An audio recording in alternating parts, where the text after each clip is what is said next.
Here we go. Okay, we're recording. Here we go. AI Readiness Project, we believe that in this remarkable age, at the AI Readiness Project, we believe that in this remarkable age, AI isn't the main character. You are. While the tech is racing ahead, it's the humans who learn to harness AI mindfully that will win. Each week, we meet remarkable people doing just that.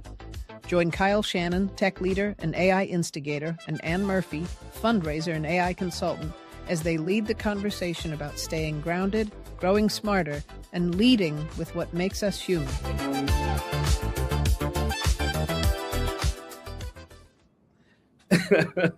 It's the bop. It's the we bop. love the bop. It's always there. Are you leading with what's being human? How's your leading with being human? My leading with being human is on like when did I go to college? Whenever I went to college a million years ago, it's now on the level of like the epicness of what I learned in college. I'm finally using what I learned in college and my master's degree, which is how we self-identify in our unpaid time. So I'm not just doing it. I'm back to all my texts. I've been reading my textbooks, Bowling Alone, Flow. What else? There's a theme that I'm seeing that is some version of people shedding parts of what they did that they had tied to their identity. And and I just stumbled on this thing that I launched this week that I know you've seen. Yeah. That Lori Blair, actually on my live, she came up with the name for it. But I was talking about, I feel like we're entering a crisis of meaning, a crisis of identity. Everyone right now is talking about, AI is going to replace jobs. Everyone's talking about the economic impact, the job impact, things like that. For me, like, we live in a country, Anne, where if we're at a party, what I will likely ask you first is, what do you do? Oh, right? I just made content about this. Yeah. When you say, what do you do? Like, I was sorry to interrupt really quickly, just so you know where we're at. Like, we're on the same wavelength. So I compared. We always do this. I know, we always do. So compared with when I lived in the Midwest, and what do you do was always, I work for customs. I'm an accountant. I do this. And then when I moved to the West Coast, people were like, what do you do? And they're like, oh, we have a sailboat on the San Francisco Bay. I'm a surfer. I'm a this. And I'd be like, oh, I need to find some hobbies so I have something to say. So I can answer. Well, that's the thing is I feel like there is, like, this I'm sure goes back to probably before the Industrial Revolution, but I feel like the Industrial Revolution, it was Ben Franklin in the 1700s came up with time equals money, right? Time equals money. And then the Industrial Revolution sort of codifies this with punch clocks and, our work is our value, right? And we trade these hours for this money so we get our food. And so we're generations into what do you do? Tying our work to our worth. And what struck me is that even if people keep their jobs, but if all of the tasks are now automated out, like I just saw a piece on, I think it was on Twitter, on X, that was talking about there's a crisis with software engineers right now, where software engineers that love to code are no longer coding. They're now managing agents that code, right? So they still have their job, but they're now like a manager. They're not a coder. They're not a doer. And so I think every single job is about to have this crisis where the tasks of the job disappear. And what's left is someone who, if they've got their self-worth and their value tied to those tasks, even if they're in the job, they're now in this like zombie state of, wait, what's my value? Yep. And so this idea I came up with is called the Great Repurpose. And the whole idea is, and I think it's something that instinctively has been happening in the AI salon. It's instinctively been happening in She Leads. In fact, next year at the Create conference, you've got a whole arts and crafts booth that Cindy Kuhn and this other crafting person are going to put together. Yeah, like in a silent disco. We're doing a silent disco. And so like what I'm experiencing is that people that are aware of this shift are shedding parts of their personality, rediscovering things from their childhood. Like Cindy Kuhn rediscovered her illustrations and her art studio, and she's finding ways to connect the business part of her and the artistic part of her into this new holistic thing. And you just described the sort of innocence of discovery in college is now you're rediscovering that now. Like this feels right. This repurpose, this idea of rediscovering who we actually are feels like that's going to be the job of the future. That is the job. But how do we get there? Like that's the thing that got me obsessed in the past couple of weeks. Yes. Okay, so we have to talk because this is, like I said, this is the only thing I learned in college and master's degree was this. Like that's it. That's the only thing I studied. This is one of the things that's really beautiful that we can all leverage, those of us who are in communities, is that like when you say lead generously, altruism it leads directly to meaning and purpose and a sense of belonging. Every little pellet of altruism brings us closer to why are we here on our one precious life? What actually are we doing? And like a lot of people retire. This was my work in philanthropy. A lot of people retire and they don't have a self-identity anymore. Yeah. So then they're looking for lose the purpose, they lose the meaning. Yes. And we're like, give your money to nonprofits, become connected with us, do altruism. You actually live longer. The more altruistic acts you do, including watching other people do altruism. Oh, wow. Just witnessing it. That's amazing. Yeah. It has a proximity effect. Yeah. So when you do that, you create an environment of meaning and belonging and a sense of something bigger than ourselves. And I think that's probably what has been missing from certainly from the secular world is what are we part of? Like, not just even who are we, but that connection to like, who are we surrounded by? What are we doing for them? And with everything going on in the country, like, you've got to be doing stuff. So, well, and I think that the answer to that historically for a lot of people was, well, I'm part of the company. The company's part of the company doing good things. Yep. I'm doing my part. Like my purpose is tied to this thing. That thing is about to be shattered, right? So we're about to enter a moment, a phase in history where millions of people are, getting that, whatever their connection is to that kind of work, ripped away from them. Yep.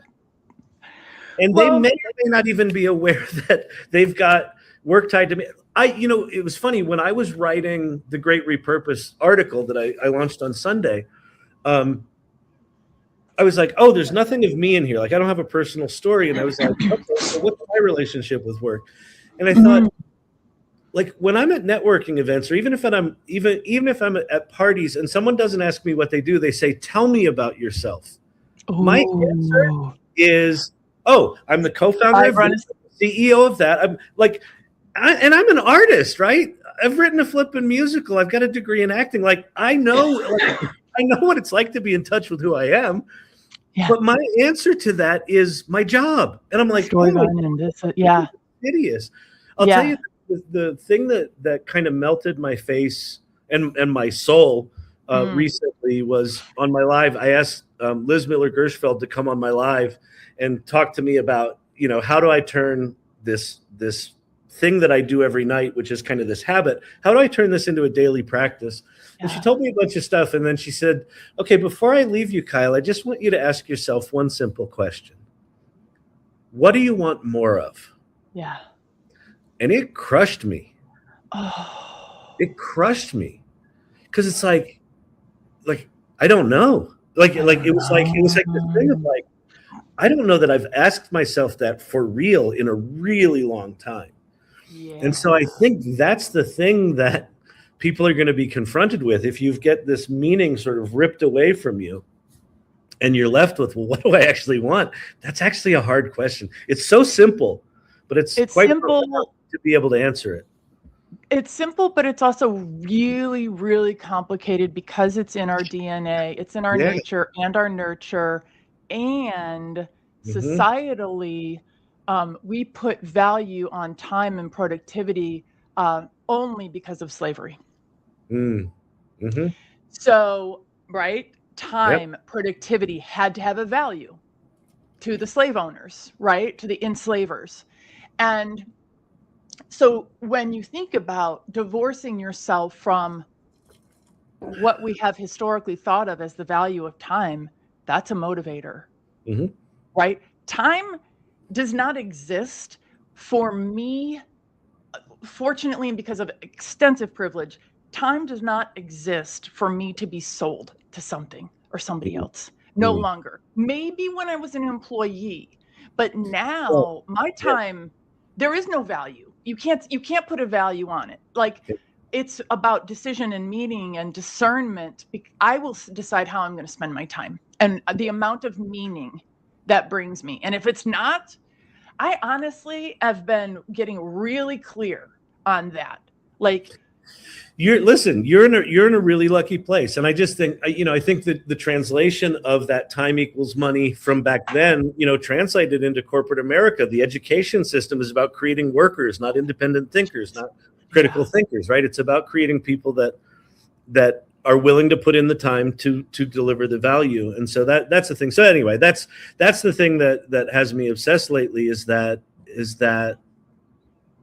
anything that we can do in our communities to allow people to decouple the tasks that they do, the skills that maybe they've taken 20 years to hone. Like, this is not a trivial thing, right? This is if I went to school and I got a master's degree and I spent 20 years honing these skills that are now automated and valueless effectively.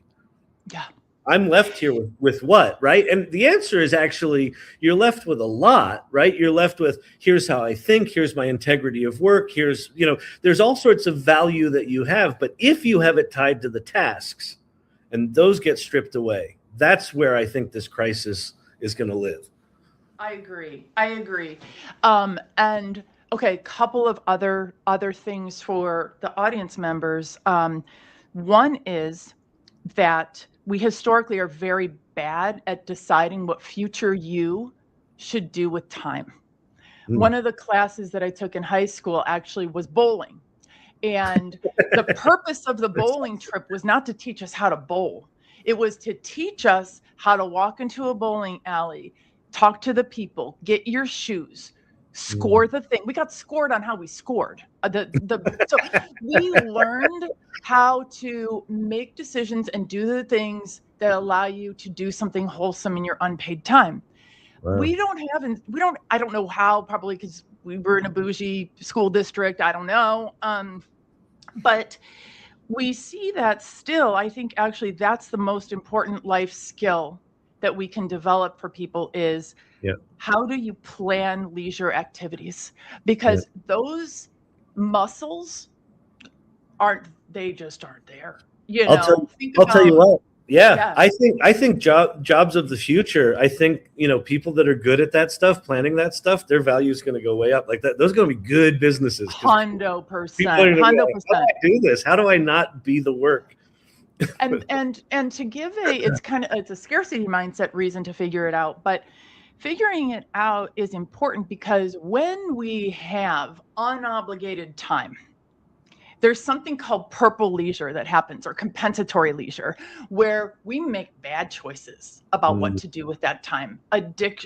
This is problematic. We've got addiction. We're going to have more free time for addiction.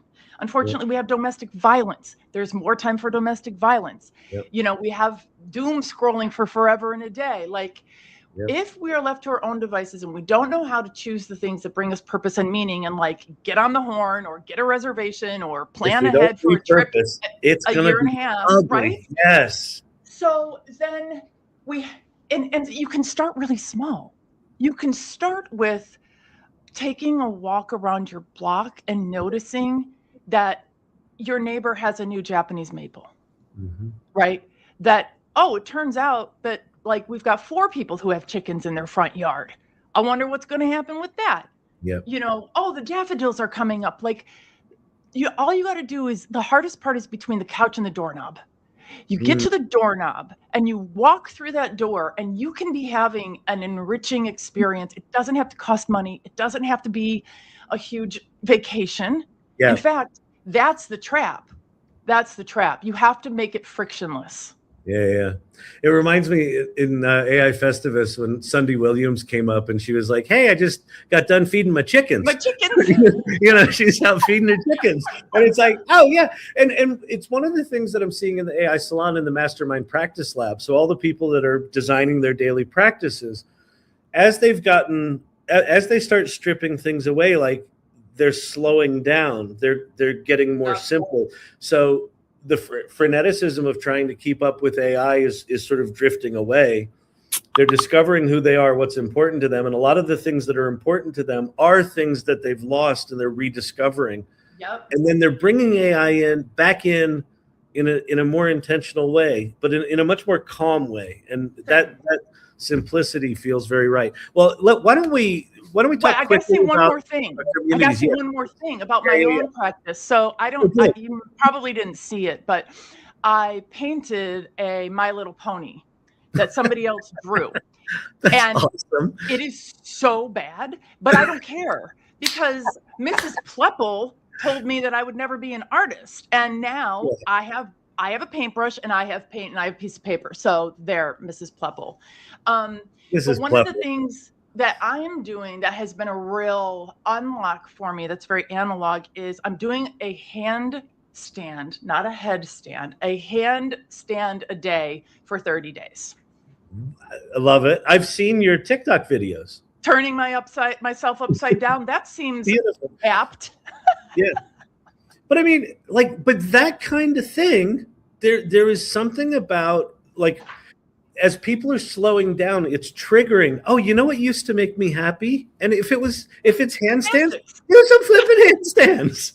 I fully support your inverted being. My inverted being. Okay. I just had to share, because it can look like anything, you guys.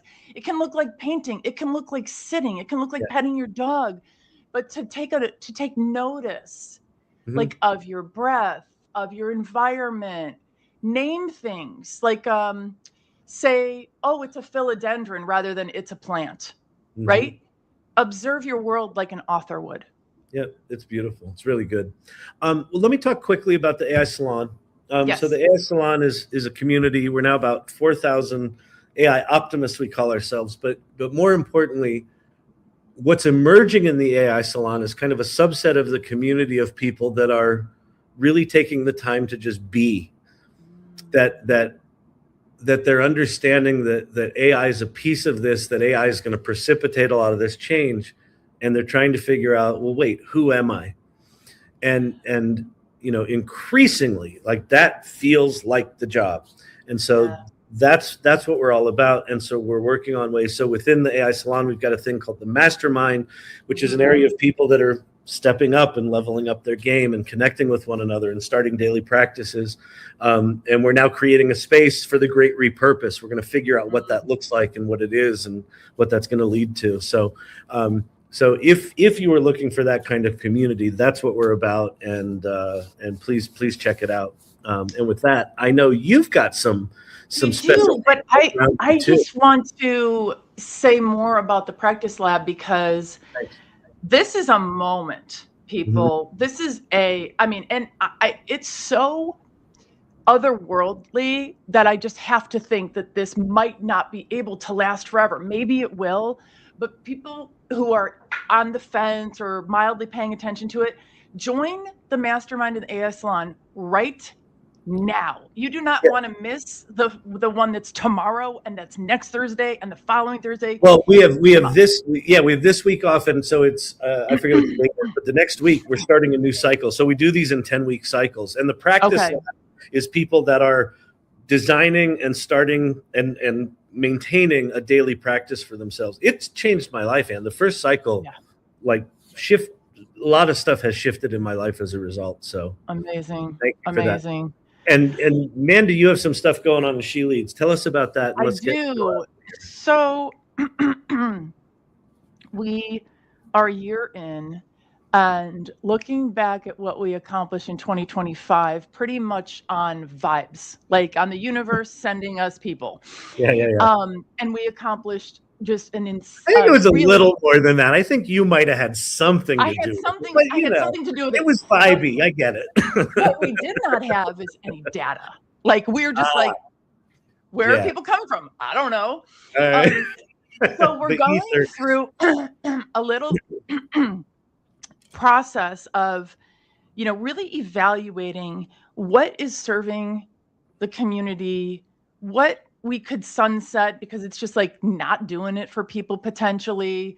And a couple of things that are really emerging: the in-person conference, big deal for people.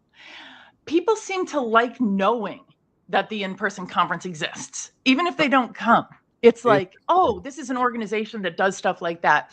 So that's an example of a change. Another example is we're starting to share some of our vault out because we've got these like the best educational workshops, and they're all recorded, and they historically have been for society members, which is like $30 a month or $2 something a year.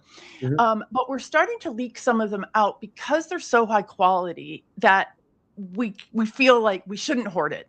Yeah. And so we're sending those out in our newsletter. So for anyone who's not on the Slay Effect list, it's on our website. If you are, open your emails. We've got just bangers. We're doing the best of the best. So that's really fun. I love being able to share like that.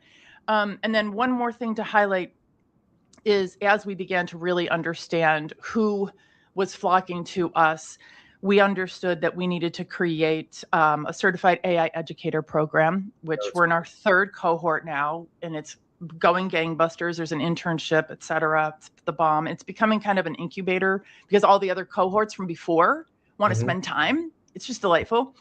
And then we launched an AI consulting accelerator that starts in March.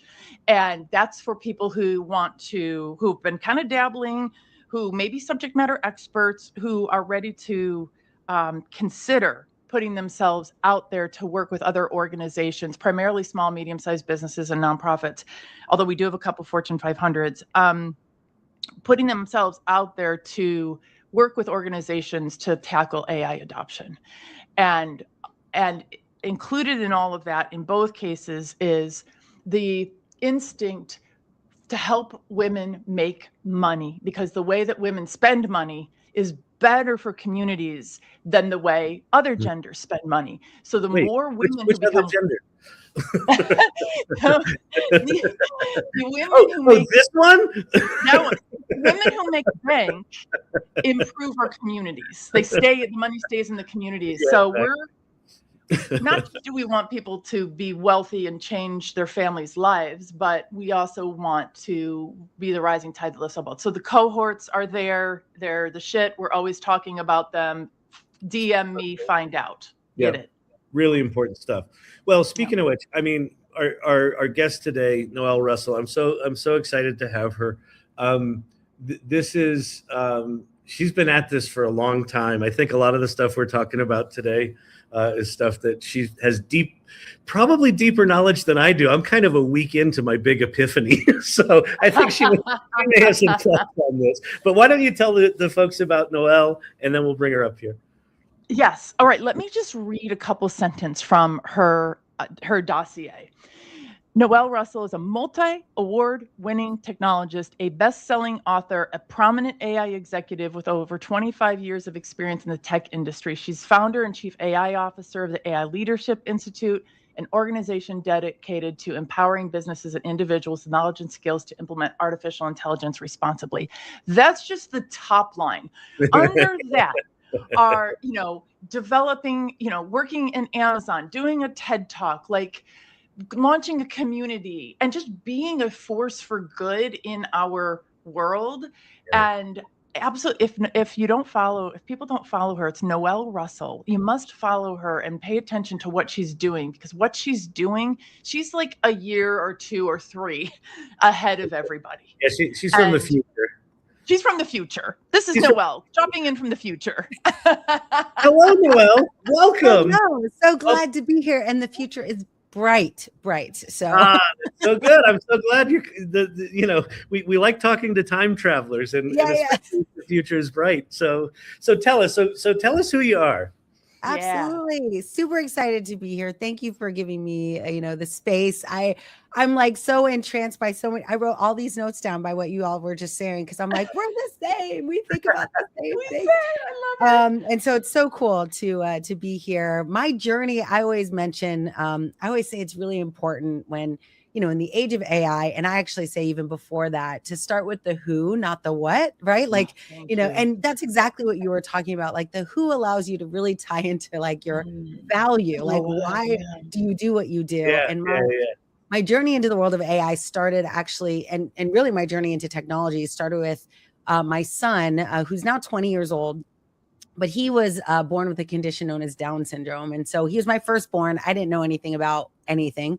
I now have 6 children, but the lessons I learned when he was born probably started with like the geneticist and my doctor being like, I'm not sure the world's ready for, to take on a child like this. You should probably put him in an institution or have a family that knows how to handle him, adopt him. Like this was 20 years old, but it seemed like the 50s, right?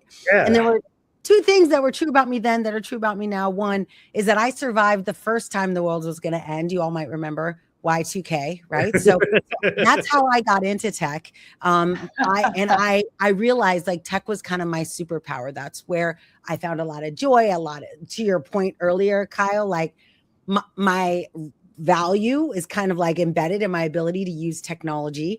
And so when he was born, I'm like, I got this, I can fix it. But the other thing that's true about me is I'm also come from a very cultured family.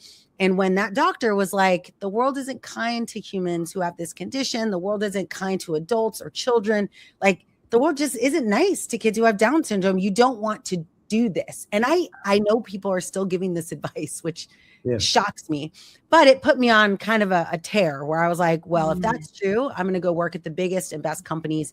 So as the dossier identified, I went and worked for the biggest and best companies.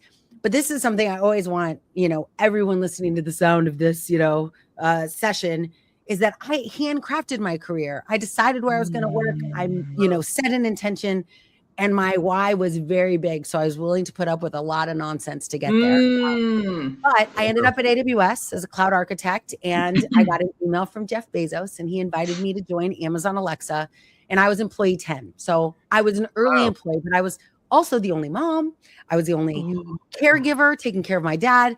Yes, I was the only woman and I was the only Latina, but that was like insignificant compared to the lived experience that I had that was so different from everyone else. Right. And that became, like you had all, I wrote it down. I was like, this is exactly who we all are. Like that was me 12 years ago, but that's everyone right now, you are now going to be asked to train a model, use an AI system.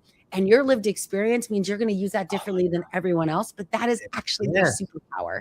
And that's why I created, the I Love AI community and like just an opportunity to let everyone know there is a space here for everyone. And I'm not going to let someone say the world isn't kind to you. Like now we get to choose, we get to make that world. And that's the world I'm making. Absolutely incredible. I would like to postulate that the caregivers of the world are the best suited for this next era.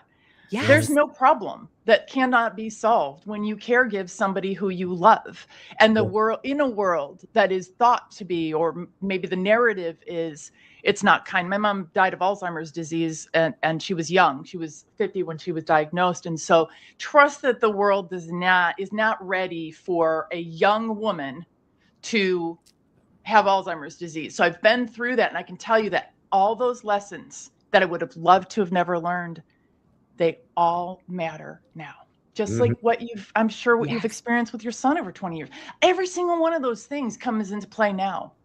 Exactly. Even more so, right? And I agree with you. I often tell people that caregivers, I even dare I say pet owners, right? Like parents, we're just better at this world where we might need to tell something, 50, 60 times in a slightly different way and guide it to the right outcome without or maybe with a little frustration, but Yeah. because we know how to do this, we know how to take a breath. I mean, I loved what you all were sharing in the beginning around, self-awareness. Like that is the superpower, is your ability to know what is yours to do and what can I delegate? Like what do I not want to be defined by? Because I don't think we got that choice when we first started working. They kind of like, your definition of self is this box and all the things in it.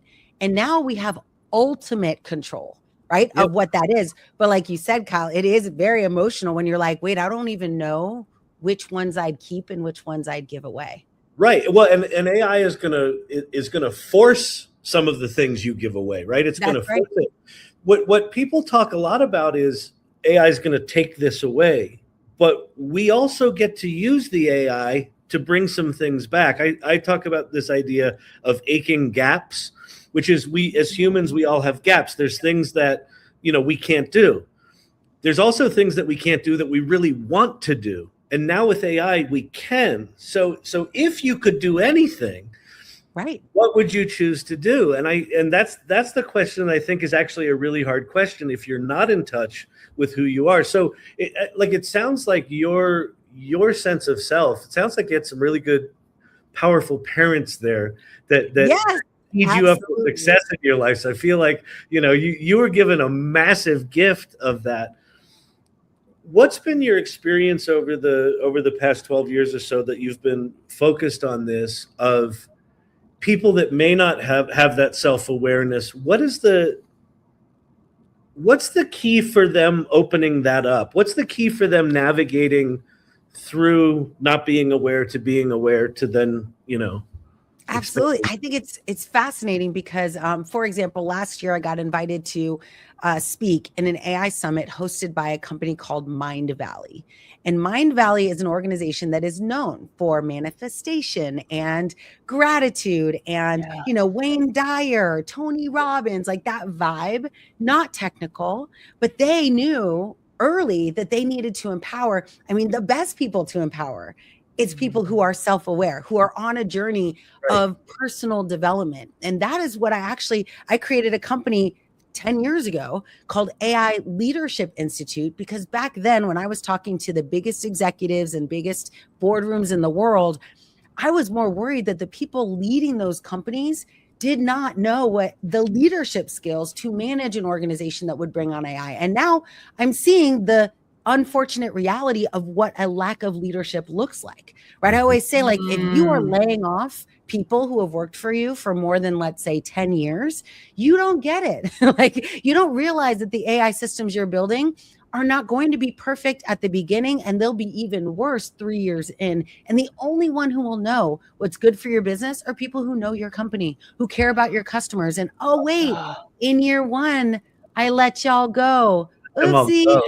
Right. And we're in the early stages of that. So we're so early. So just seeing companies with, and again, I always say it's not a tech problem. It is a leadership challenge, right? Where leaders, they're like, dollar signs, do you remember that Donald Duck character who what was his name? Anyway, he would get like dollar signs in his eye because he was like, oh my gosh, I love money. I'm all about money, all about capitalism. It's so tempting in the early days of AI. I call it baby tiger mode, where you get a cute AI model. Yeah. And I'm sure I have one. Of course I do, around here somewhere, right? Cute little baby tiger. Like an AI model, when you first start using it, its job is to entrance you and go, this is amazing. I love it. But what no one wants to do at this stage, which is, again, first step is like, I don't need a tiger tamer. Like, look how big it is. Who's going to get hurt by this? Look how cute, mom. It's amazing. And what they don't realize is that the people that are in their company today, they're the ones who are going to ask questions like, so I've seen tigers before. How big is that thing going to get? Or, look at those teeth. What's it going to eat? How much is it going to eat? Where's it going to live? Or one of my most important questions, what happens if I don't want this tiger anymore? What then? I don't know if you know this, but like our DNA taken by an AI company not too long ago, Spit and DNA, $billion company, they decided they weren't going to do that work anymore. Yeah. Where's our DNA now? Oh, it's for sale on the open internet. Yay! Right? Like, yay! What more can we ask for? Yeah, this is the world we're in. It's technology has evolved to meet every gap. The challenge is we need self-aware leaders that are willing to take the time to figure out where's the right and intentional use of this technology. And we're all in baby tiger mode right now. So it's a little exciting. Man, that is such a great analogy. It's easy to understand, right? Like, yeah. I'm like, and now everyone's like, oh my gosh, I have like 42 baby tigers in my We need at least one person who has worked with tigers over the course of their, lives to help us predict what's happening. Yeah. And to your point, like that is the caregiver mindset, right? Like that literally the caregiver mindset, the parenting mindset, like the mindset that's going to be like, look, I get that you messed up, AI agent, but we're going to help you get better. Like a caregiver doesn't just go, well, this is garbage. I'm just going to, you're done. I'm out to the pasture you go, right? A caregiver is like, no, let me ask more questions and get the right answer. And then, guide you to a positive outcome. That is what organizations are desperately needing these days. They don't know it yet. Mark my words. This is what's going to happen over the next few years. It is. It's the most counterintuitive thing. I think one of the tropes of AI is that, it requires technical and it's prompt engineering and it's this and that. It's like, no, it's like, just use your words. It's like, exactly. Just your words, like, because it's a reflection of all of our language, right? And so to the extent that you understand how to talk to people, you're going to be good at this, right? Exactly. And care for them, right? That's awesome. That's an awesome insight. Noelle, I don't want to put you on the spot, so if you're not prepared to answer this question, that's A-okay. But I am wondering, in part because the women I hang around with, increasingly, we've all been the mentors.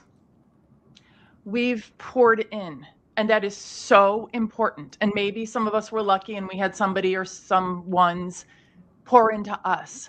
But a lot of us, like when I started 3 years ago looking for role models, how do I run an AI consultancy? Like I didn't know anyone. Who are your role models at this point? Who are you learning from? Are you utterly self-taught with your AI practice? Are you like, who do you look to?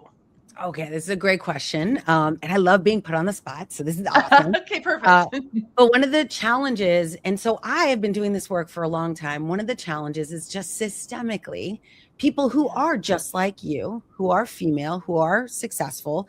I mean, during COVID, I did a 12-part series on Black women changing the face of AI in business. And these people were very successful. They were authors. They were taking stages all over the world, but no one knew. And to this day, there are people on that list that people don't know. Not because they don't exist, but because we can't see them, right? I don't know if you've ever watched like the WNBA, but it's like, that's like, that's my life. Right. Yeah. We're invisible. And this is why there's books on, invisible women that is around this. So it's not that, in my world, I did not have, inside companies, I found women were the hardest leaders to work for.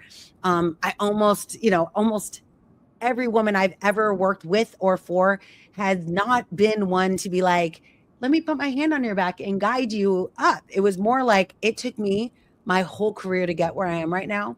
And they would call me kiddo, like, you just got here. Ooh. Like, you got 20 years, honey. Like, enjoy your trip. Like they weren't looking to support me or sponsor me. Like, no, they're like, I worked my tail off to get here. You're going to work your tail off too. And that was my vibe until I quit the corporate world and started my own company. And I get it though. Like, I understand, I'm empathetic to that journey, but at the same time, I could not do it by myself, right? I ended up being like, I want to grow my company. I don't want to be potentially a solopreneur.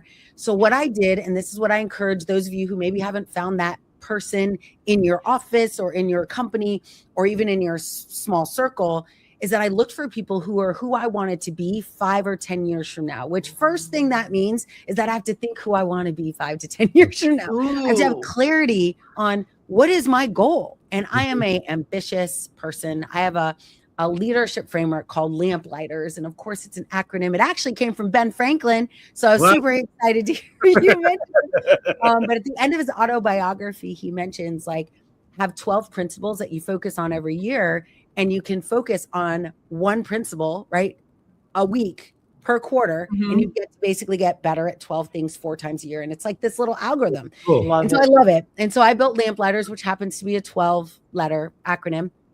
But those letters stood for principles of who I wanted to be, like loving and ambitious and mindful and purpose driven, right? And, you know, enthusiasm and imagination and gratitude and harmony, like all of these words that are who I am. But what that meant is, okay, if I want to be, which I do want to be a billionaire, right? I noticed on the Fortune 400, you mentioned this earlier, on the Fortune 400, which represents the billionaires in the world, the 400 billionaires, there is a small contingency of women, and they have a little star evaluation metric that shows the philanthropic indication for each billionaire. And I will tell you, there is a pattern to be recognized in who gives and who doesn't. And, you know, go look at the list. I'm not going to, you know, won't spoil it for you, but the pattern is real. And I was like, that means I need to become a billionaire. So so you can give away money. Right. A lot of all of it, right? Like I know what I need to live. Like I have 6 kids, but still like there is a finite set. So I went and looked at those women and identified them as my mentors. And first thing I did is like, do any of them teach classes? Can I pay to play? Similar to your, you know, your mastermind, right? Like, can you buy yourself into a room with people that will help you think the way you need to think? But what I would always do is find someone who wasn't me, you know, next year. It was me like 5 years from now. And then go to their social. Now is about, you couldn't do this 10 years ago. Go to their social media and scroll and find out who they were 5 years ago on social. Oh my God. And then you're like, wait. That's a little bit like me. I'm closer than I ever thought. And so I never even have to meet them to be inspired by them, motivated by them, learn from them. Yeah. So I encourage you. Now, granted, there's nothing that replaces proximity to people that are like moving in your direction and community, but it let me achieve a level of support and camaraderie that I never thought was possible just by looking and then researching. And now we have a ChatGPT or whatever model you have that does deep research that you can ask them these questions. What kind of choices did they make when they were 10 years ago? And so it's really, really cool. So I didn't exactly answer the question because I don't have who's, but that was the method of my data science mind of finding patterns that I could mirror. Brilliant. To grow my success. Brilliant. I want to flip it the other direction. I want to flip the lens the other direction. You were gifted a really strong sense of self. There was probably some of that just from who you are. You have 6 kiddos now, so I'm curious about, you know, what are the ages? What's the spread? What's the range? Yes. And we had on AI Festivus, we had a really interesting panel where we had 3 parents on, and there was a parent of little kiddos, there was a parent of kind of, you know, tweeners, and then there was a parent of older kids. And it was just fascinating hearing their relationship for how they were helping their children navigate this AI stuff. So for someone who's been so deep in this for so long, I would love to just hear from you, like, how are you guiding them in both areas, AI and sort of critical thinking around that, but also just sense of self and the things we're talking about here that are ultimately going to be the key? Oh my gosh, I'm so excited. You're going to love this because it's like right in the mindset that you all have. But I have 6 kiddos. So my oldest is Max. He has Down syndrome. And then, so he's 20 and then 19, then 18, and then a big gap. And I married my high school sweetheart. So we're like, you know, in it to win it. And so then 10 years goes by, and then we have Jacob, who is now 11. And then we have 2 girls. So 9 and 8, almost 9. So similarly, we don't have any littles. I don't know, but we have like these 2 kind of generations. Cohorts. You have cohorts. The cohorts, exactly.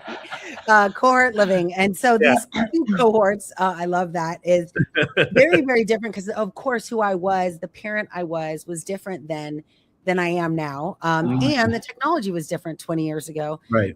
However, there are some things that are the same. So all my kids learned sign language, for example. All my kids learned, you know, like we have the one practice that I did back then and still do to this day that I think really changes who they are is this concept of being a producer before you're a consumer. And so as they now, granted, they don't get to have phones, so they have iPads now because, you know, I can in my mind be like, well, you need it for school. But they're watching YouTube and, you know, I'm sure doom scrolling is something in their future. So to avoid that, we created a rule in our house, and you're allowed to go and scroll on Instagram, or they don't really do that. They go to YouTube and they look at YouTube shorts indefinitely. But before you do that, you have to produce something. And that production doesn't have to be social media, though you're allowed to build a social media piece of content. But when you produce something, it has to educate, inform, or entertain. Those are the rules. Shush. And so Could you be my mommy? This is amazing. Did you say, can you be my mom? Very good. I did say, can you be my mommy? He's like my son, who is 11 now. Like, he's built content. He's got 10,000 views. And here's the cool thing: when you become a producer, that you're, you know, one of the worries we have in social media for young kids is that it becomes something they build their self-esteem on. Yeah, but there is a way, just like you just did, flip that script, right? And be like, well, yeah, but what if I build something I can be proud of? And that, you know, like, I own what I've developed. It's not, you know, like, it just completely changed their mindset around what this stuff is good for, right? Like, it's not, and the most important thing is that if you aren't the producer, that means you're the consumer. So now you are the product of someone else producing for you, right? Like, that mindset is so valuable, and it's insignificant. I didn't tell them any of these things. But along with that, the other practice that I think brings it home is this, maybe, who's that old painter that like would make these family? No. Oh, very good though. Oh, but Norman Rockwell. Family. What was it? Norman Rockwell. Yes, Norman Rockwell. Thank you. Like, see, everything's perfect. Yes. And so I have this like Rockwell, you know, this Rockwellian vision of my family eating with the big turkey, but every night. And so every night I'm home, we sit at the table and we go around and we say what we're grateful for. Now, eventually it got rote, and everyone was just like, I'm grateful for the cats and the house and the dog and the da-da-da-da-da. And I was like, So now they're allowed to say grateful for us, but then they have to tell me their happiest memory of the day. But the benefit that has is it forces them to kind of talk about ideas, things that they've seen, things that they enjoyed. And now when they're in this producer mindset, they're building stuff that's aligned with the things that they're talking about. And it's just, you know, and it's so human, right? Is there AI all over our house? Yes, we have over 100 AI voice-enabled or sensor-driven devices in our house. Wow. It equips my son to do anything he wants with his voice: cook food, do his laundry, launch the vacuum cleaner, right? My dad lives right on the other side of this wall. He's 80 years old this year. He has a traumatic brain injury, no short-term memory. AI fuels independence all over our house. Amazing. But with this one rule, it shifts people from thinking, how do I, you know, I'm just a user of AI to I'm a builder of AI. Ooh. And if that mindset is the one gift I give to people, you know, to you all listening, it's like, it's in our power to just shift it from I'm using what you're making for me versus I'm building what I'm using. And the only difference in that is a choice that you make to be the builder. Yeah. Everything else, it's inherent. And like you said, all you have to do is get good at using your words, which is something. You know, the term abracadabra means, you know, as I speak, I create, right? Or whatever that translation is. Brandon Tidd, who was one of the parents there, he's got like a 4 and a 6-year-old, and his 6-year-old, you know, wanted to create a song. And so Brandon took him to Suno and they made this song. And like their car now, like the soundtrack of their car on trips is songs that their kids wrote. So that, you know, like a 6-year-old will be like, oh, play the song about the truck I wrote, right? Like there's a pride of authorship there that's just like, we live in that world where these kids get to experience that. It's amazing.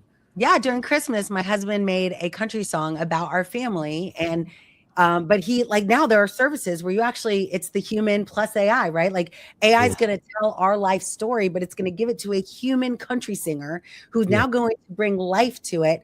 And then he gave it to us, and the whole family was all teary-eyed. Like the song, every one of their names was spoken, little innuendos that the AI extracted from knowing who we were and knowing our content.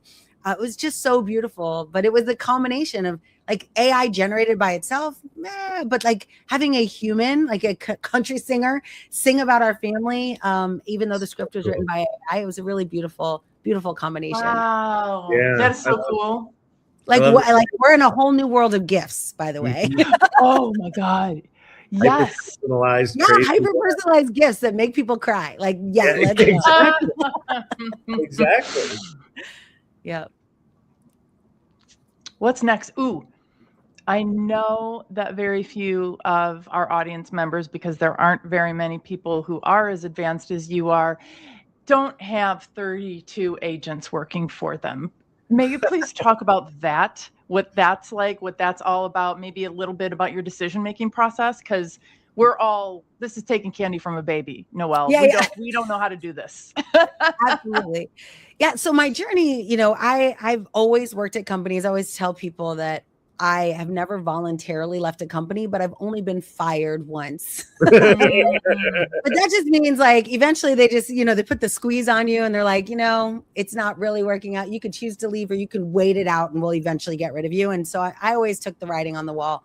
But as a result of that, and that's just because I'm a divergent thinker, right? Like I'm a cat owner, like I have a, special needs child, like everything about me is just very different than typical AI teams that I'm on. Yeah. And so as a result of that, I would reach an expiration date of like my cool ideas where they'd be like, I get it. Thank you, Noelle, for your contribution. But if you could not come to the next meeting, that would be better. We're going to go on ahead and not use that one. Yeah. So all in good love, like I'm still friends with, most of these people. But I end up, leaving the last company that I worked for.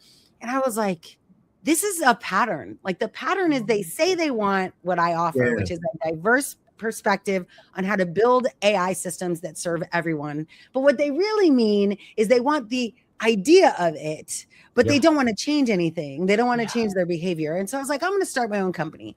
But here's the challenge is that I am a bit of a loner, a bit of a, I'm like heads down, ambitious. Can I just do it myself? I want to work with other people, but I don't want to be, I've owned a company before. I don't want them to be my employee, right? Because I didn't like being an employee. What I'd prefer to do, and this is a bit of a magic cycle for anyone who's in this space, is I did kind of what you did, right? Both of you. I first started with a free community of just like-minded people. So I started a community called I Love AI. We got about 2,100 members. And I was like, what if I could teach you all to become people I could hire? But I don't want you to become reliant on me because I do think you all talked about this a little bit at the beginning. I do think the future is not all of us working for the man, as they say, right? I think we're in a future where we all take what we know, what we care about, what we value. We build services that are needed in the world and we get 10 to 20 clients and we're making 7 figures. Like, it's not hard. So that's the future I see. So I was like, how do I create a flywheel, which I learned from Jeff Bezos, right? A flywheel effect of you come to me because you like who I am. I teach you what I do so I can give you work. You own a company, so you build your own flywheel. And we all kind of live. It's almost like, remember back in the day, 70s, maybe 60s, maybe 60s, this commune kind of idea, right? Where everyone's bartering. And so this was my vision because I didn't want employees, but I wanted to equip people to make their own money. The bad thing is that to run a company, you need things in your processes have to continue where you need humans for, but not now. So the first thing I did was I created an AI system that could handle the bane of my existence, my inbox and my calendar. That was the most important thing. I get 400 to 500 to this day emails. Some of them are critical. Sign this contract so you can get paid versus here's a newsletter from someone I like. And I, being ADHD, I'm like, newsletter. Shut I just launched a new tool. I'm like, newsletter I didn't sign up for?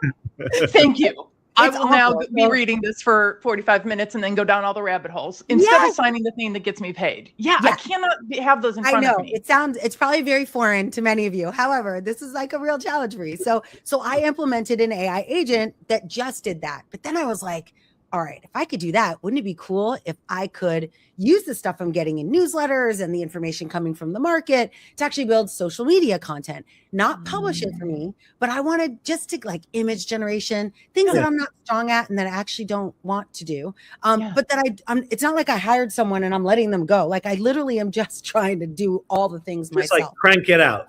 Crank it out. So if you go and look at my social, right, it's all AI assisted on every website. It's like Noelle partners with AI on everything. And what that means is that all of it's me, but it's me. I mean, this is the future. It's me amplified by AI. It allows me to become a single person unicorn. I could build $1 billion business by myself. It's not really by myself. It's little Noelles that are focused on very specific activities. We call them nearly Noelles, right? So nearly little Noelles, very, very close, but not exactly. And everything still goes through review. So I have a contractor that I pay that reviews social.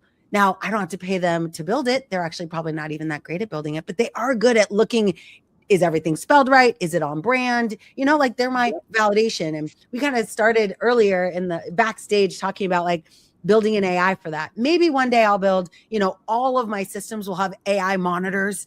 But at the end of the day, I like a little human touch. You know, I want to free up my time so I can be there in person. You know, most of us are delivering education.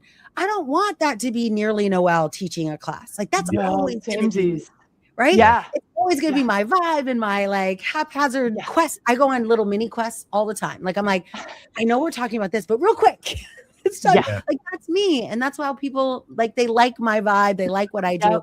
There's parts of my business I will never outsource. It will always be me. But the only way for me to own that, hold that, keep it is if I let go of everything else. And that goes with what we both were talking about, like clarity of thought. How do you? This is so awesome. This is so awesome. So like, I almost like, I feel like we should do a whole other hour just on 32 agents and how we got there. Yeah.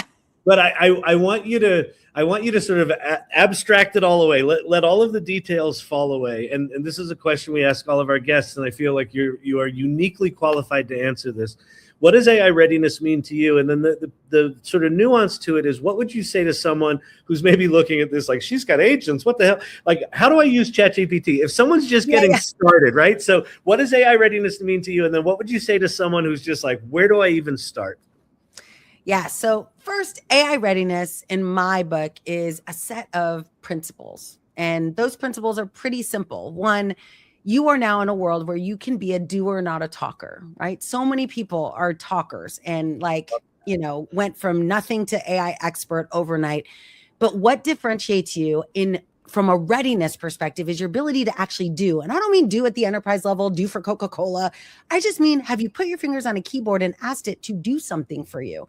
As soon as you do, it's very addicting, as all of us can attribute.